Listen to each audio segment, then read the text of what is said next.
one of those weird eBay finds for you guys today. This is quote-unquote Jack Richardson, which I know I'm pronouncing incorrectly. But no, it is in fact Daniel Greene paint. And we are just going to have a look at this ultramarine blue deep, orange, just orange, and Prussian blue.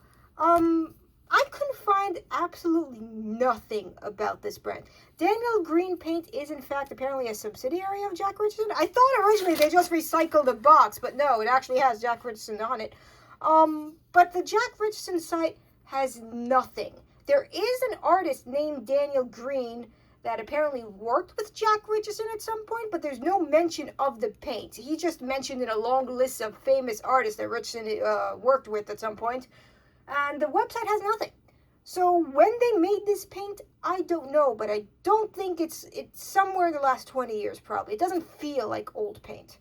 It has a lot of the modern hallmarks on it, all the good stuff, and this orange has some weird pigments. That's a benzidine orange, PO16, and a Hansa yellow, which is just orange. It's just orange, but we're not taking a look at the orange. I don't know where my Prussian blues are, so we're going to look at the ultramarine blue deep against an actual standard ultramarine. These both have the same pigments of PB29. Where is it over here? I think it's somewhere at the front. Not at the front. Where pigment inorganic? Thank you. We are going to trust that this is PB29 because I don't know where the heck it is. There it is, on the side there, PB29, there we go. Took a minute. This is ultramarine blue deep, I know that. This is standard ultramarine blue. It's going to have a deeper tone, that's what the word deep means. But we are going to take a look at it anyway, and just for the curious, the Prussian blue just has PB27. That's all that's going on there. And we are just going to take a look at them side by side, and then I'm going to try and paint a picture with the paints, assuming that they're viable. If they're not viable, then this is going to be a short video. But we're also going to mix it with some titanium white over here. That's just what we're doing. And wow, that's actually a big opening. That reminds me of the one that the paint company, the one that's in the United States. I forgot the name of it. The one that, the big opening ones. I don't like the big opening ones, but that paint came out good, so I know it's not a particularly old paint. And it's transparent, which ultramarine blue is supposed to be transparent, so that is a good sign. But that's a little bit too oily, maybe. Probably needs a little bit of a mix. But we're just gonna ignore that. We're gonna mix with a little bit of standard titanium white from good old titanium white number 2 from Michael Harding, which is my go-to brand. Not sponsored, I just like them. And I want you all to ignore my nails. I'm anemic, so my nails do funny things sometimes, and we're just going to ignore that. Oh, okay, what's happening? Why did that happen? Yay, we're mixing it. I've been sick for the past couple of weeks, so my voice is a little bit, So, ignore the weird noises that my throat might be making.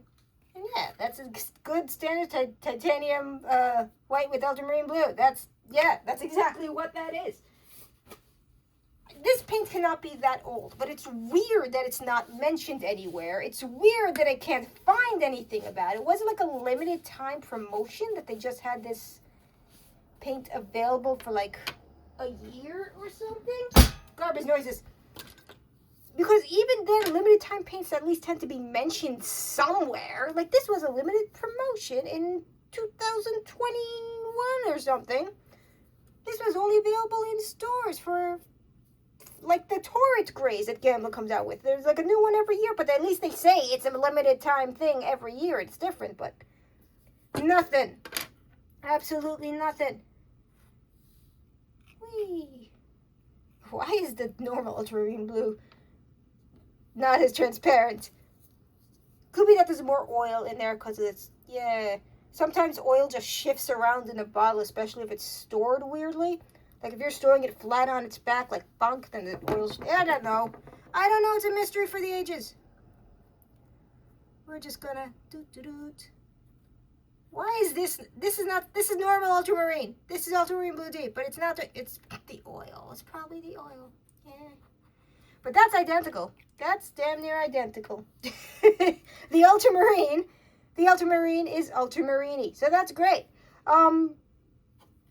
This is decent quality paint. This is Jack Richardson. This is decent quality paint. So if you could find this, I say go for it, especially if you can get it cheap. But I don't know where it is other than eBay. So Daniel Greene, you're getting a 9 out of 10. I like you so far. And I'm going to try to paint something with depression and this. And you know what? I'll add the white. I'll add white. I can't do anything with just this. I'm not that great. I know there are YouTubers that just have like really severe limited palettes. Not one. I'm not that good. So we're just going to paint something. Bye. Hey guys, guess what? If you have a paper bag, then you have a good background to take pictures for reference photos.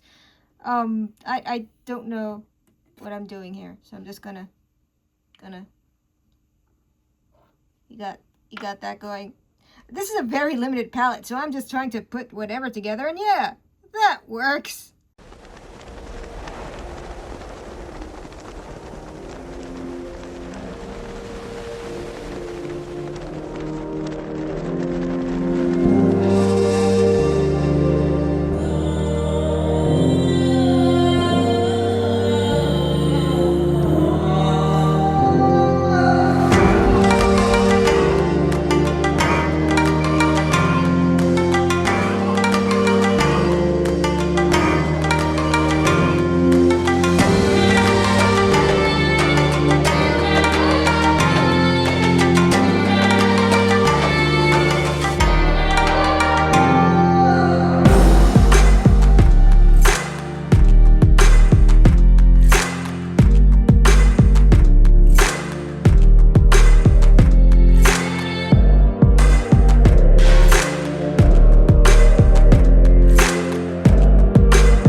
worse. Honestly, I don't think I did that bad of a job.